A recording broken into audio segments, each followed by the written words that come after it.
Here's Elliott. He will get it. Touchdown Dallas as Elliott fought for it and has his 6th of the year. The 5 o'clock hour is sponsored by Edward Jones Investments with financial advisor Ben Erlinson, who'll navigate you through today's financial climate. Edward Jones, making sense of investing. Now here's David Smoak, Paul Catalina, and Craig Smoak. Here we go, this 5 o'clock hour. Chancey Stuckey, wide receivers coach at Baylor, in the next segment. Join us at the bottom of the hour. David Helman, DallasCowboys.com, now joins us on SicEm365 Radio, as he does on Tuesdays, most every Tuesday at 5. So, David, where are they now as far as tying up the coaching staff? Are they still looking, the Cowboys, for a defensive line coach? Yeah, that's the big one, as far as we know right now. And, this year, more than any year, seems like, I guess you don't want to speak too soon. I mean, Doug Peterson was out in Philly way, way later than you're used to hearing those kind of announcements. And, obviously it's college football, but, the Jeremy Pruitt firing was really off of schedule too. So, like I said, I guess you don't know for sure, but as of right now, it's mainly just the defensive line spot that looks like they need to do something with it. What do you think is going to happen with George Edwards?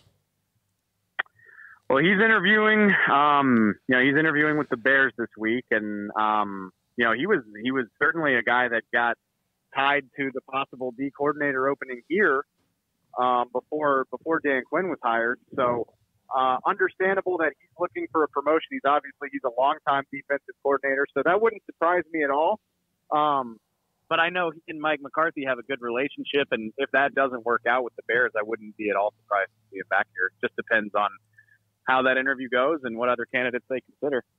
David, I noticed you mentioned a couple days ago when the Saints were playing, being a Louisiana guy, that it was sad to see Drew Brees.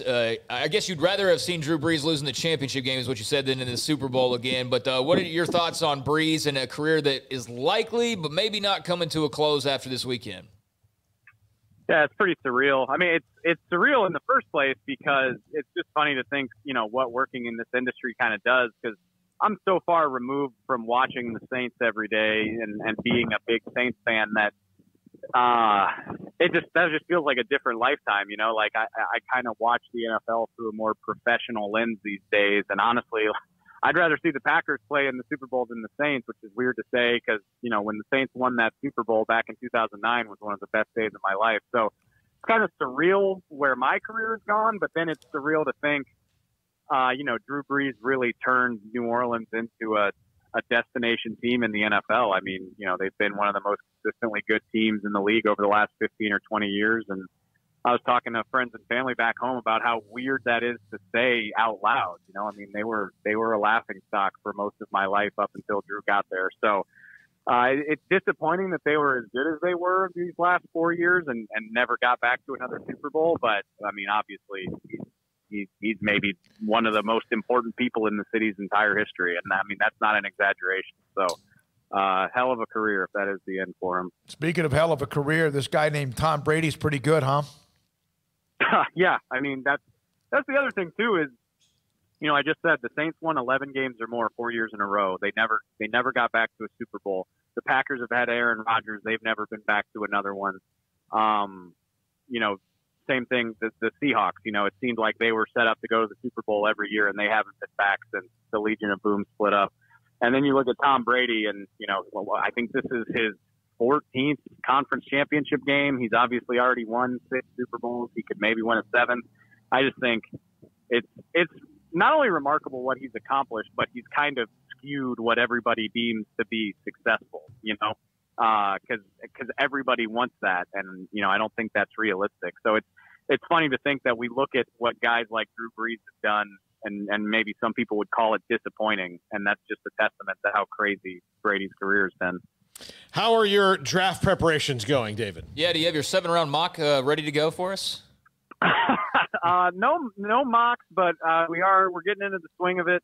We're fired up doing the draft show twice a week. I'm on with Brian Broaddus every Tuesday morning, so you can check that out. Really, it's really as easy as just carving out 30 minutes to an hour and a half every day to just fire up tape of some guys. I'm lucky enough to have access to some college film, and I just kind of I just kind of think to myself, like, okay, what positions do the Cowboys need and what players are there? And I try to, watch 2 or 3 guys every day, or maybe knock out 10 in a week. I don't really set firm guidelines. So that's just kind of my process of making sure that I have a working knowledge of as many guys as possible. I know, Brian's a freak. He's going to try to watch like 500 guys. I'm not quite that ambitious, but that's definitely the process right now. Has an early darling emerged for you yet? An early favorite? First round or just in general? I guess, yeah, in general, I guess. Just a guy that a lot of people have talked about, and I don't know if the Cowboys really have a shot at him, but the Alabama defensive tackle Christian Barmore, he really caught my eye in those 2 playoff games. And then the other one, I was really excited to see. He declared last night. This kid, I hope I don't butcher his name. It's Tommy Toa guy. He's a defensive tackle out of Ohio State, but 6'2", 300 pounds, 3 technique, who was awesome for Ohio State this year. They actually didn't have him against Alabama. I think that was a big part of the reason why Najee Harris was able to run for as much as he did in that game. So I'm excited to dive into that and kind of see what range he might go in. I'm curious. We've had Broadus on the show, and I know now that he's with the Fan, he's got like an exclusivity thing with them. But I listen enough on the road where he is someone you can pick the brain of. How much have you learned from him about the personnel part of the NFL? Oh, my God. I mean, we joke. Brian's one of my closest friends. He's certainly like one of my closest work colleagues. He's almost like a goofy stepfather at this point with how much time we've spent together. And I mean, I can't stress enough from teaching me how to watch collegiate tape, teaching me, things to look for when you're scouting players, but also just kind of the way that the NFL works, like the business and the culture of the NFL, like how hiring processes work, how, what coaching staffs and scouting staffs do during a game week. So many, like everything about the culture of the NFL, I feel like he has had a hand in teaching me about that. He's been an invaluable resource for me over the last 7 or 8 years. So, Paul, did you ask about Kellen Moore? Oh, yeah, Kellen Moore, Philadelphia. I mean, they're interviewing everybody, though, David. So I don't know how people can be – are people worried about Kellen Moore leaving? The overall sentiment is, anytime a guy is interviewing for a head coaching job, I think there's worry that he's going to leave. I mean, you can point out all these reasons why he would want to be loyal to the Cowboys or why it might not be in his best interest, but at the end of the day, there's only 32 of these jobs in the world. Speaking of things that I learned from Brian Broaddus, he loves to say that. So, like I said, you can make all these crazy arguments for why it might not be a good idea, and still, you never know how many opportunities you're going to have to be an NFL head coach. So it's definitely something to be worried about. But to your point, Paul, it sounds like the Eagles are talking to damn near every available coach in the NFL. So I think you just kind of embrace the process, and if I had to bet on it, I think Kellen will be back with the Cowboys next year, but I certainly don't blame him for getting that experience under his belt. David, did you get a kick out of Dak Prescott's response to that Tom Brady Cowboys meme, the hold my crutches response? Oh, yeah, absolutely. Yeah, that was wonderful. I think, Tom Brady's been to the championship game like 7 times since the last time the Cowboys were in one. Yeah, and I mean, I know Dak is one of the most fierce competitors I've ever been around. And, for a variety of reasons, not, obviously the Cowboys haven't made a championship game in 25 years. Obviously, people are still arguing about whether Dak deserves the contract he's asking for. And it's got to be frustrating that he wasn't able to put those last 11 games on tape. So I'm very confident that he's ready to have his say in that argument for sure. David, what do you think about the changes announced for the scouting combine? Man, I mean, I don't know if I feel for anybody right now more than like the personnel departments in the NFL, because this whole year has been a nightmare for them. And it's only going to get worse. I mean, I know they had to deal with some of this last year, but they had a regular combine last year. It happened right before the shutdown, and they had a regular football season. The entire college football world played all their games last year. The scouts were able to go to games and go to facilities and meet guys and build relationships. That whole thing has been hindered. So, I mean, you've got opt-outs, you've got teams playing nowhere near as many games, You don't have the access that you typically have in terms of like going out to the facility. And now you're not going to be able to go to the combine.